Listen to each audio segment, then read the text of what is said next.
I want to resume our discussion on the intersection of energy and the environment. My name is Bob G.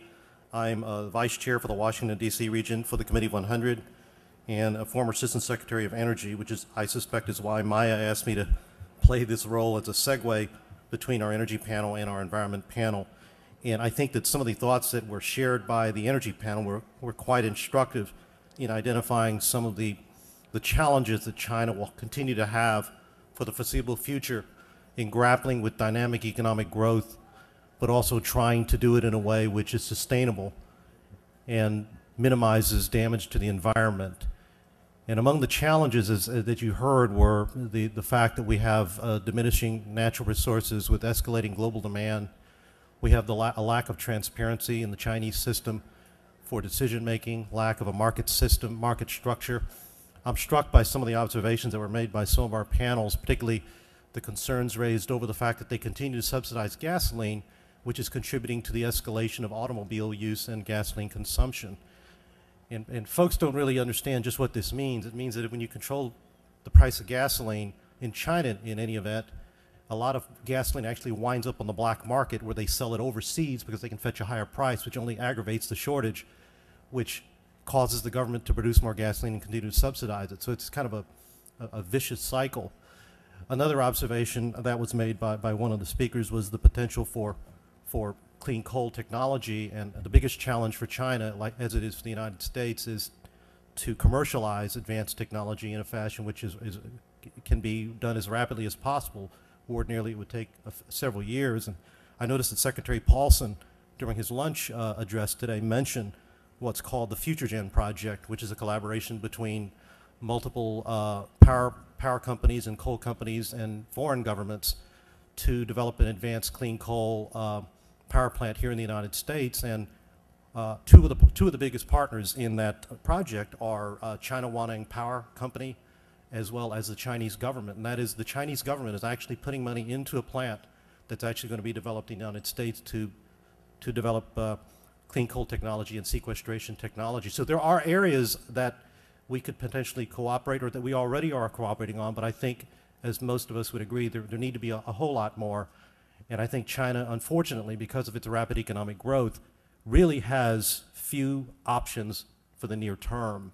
And I think one option that is most obvious to everybody is they have to boost energy efficiency and do it a way which is both credible and enforceable under a system where there is little local enforcement of rule of law. And so it gets back to problems of lack of transparency, lack of rule enforcement, lack of a credible legal system. You know all the story behind that, and the energy sector is intricately linked to that problem. Let's shift gears now and turn to widening this intersection between energy and the environment. I'm pleased to introduce a longtime member of the Committee of 100, who can only be termed a pioneer in the telecommunications industry. John C. is founder and chairman of Encore International and chairman and CEO of the International Channel Networks. He currently is also chairman and CEO of Star's Encore Group. And for those of you like myself who watch either satellite or cable television, there's a 99% chance you're watching content which is produced by John's organization. He truly is a pioneer in that field in both satellite and cable telecommunications. John has a program that he'd like to talk to you about concerning what's going on in China with respect to the energy and the environment.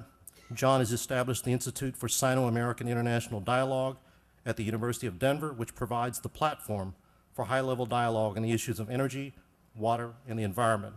And at this time, please join me in welcoming John C.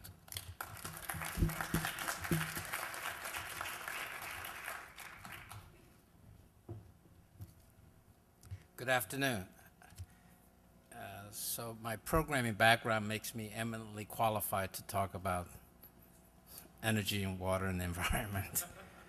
I was struck by the previous panel as well, that there was a lot of good substance and a lot of solutions.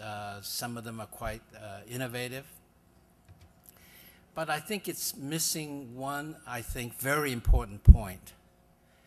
And that is not talk about United States. China next 12 years will have maybe 300 million more joining the middle class. And what do they want? They want what Americans have: cars, air conditioning, individual houses. So I think unless we can do a balance, it'll be almost like a colonialistic statement.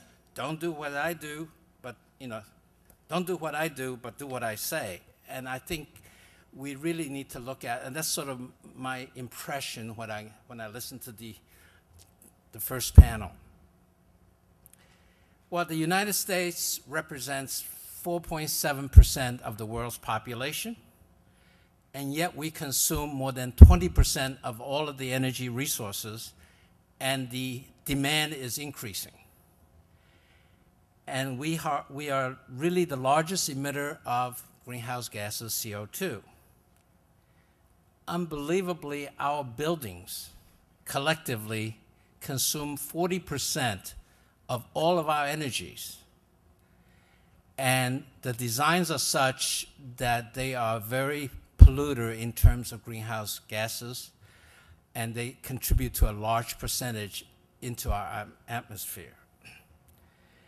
And when we look at the water side, that the indiscriminate pumping of the aquifers from Texas to South Dakota has actually started depleting the Ogallala aquifer into a dangerously low level. And as you know, these aquifers are not renewable. Moreover, now there's a seepage of pollutants, pesticides into that pristine aquifer, which could jeopardize 20% of Americans' water supplies. So that's what's the scene in America.